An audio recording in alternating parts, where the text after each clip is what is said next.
Hi, this is the TCL 305i and I'll show you how to connect to Wi-Fi this device.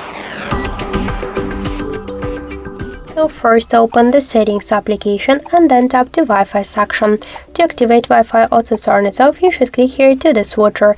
After deactivating all the Wi-Fi options, you'll see here all of the available networks. Select one from them and here now you should enter the password.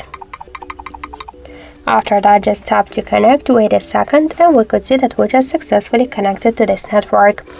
So also we got one more way how we could do that. You should just open the control panel and find here the Wi-Fi icon. Click on this icon to activate Wi-Fi or to turn it off. And if you want to launch full Wi-Fi settings from here, just hold it for a while and that's it. So thank you for watching, and if you like this video, leave thumbs ups and subscribe.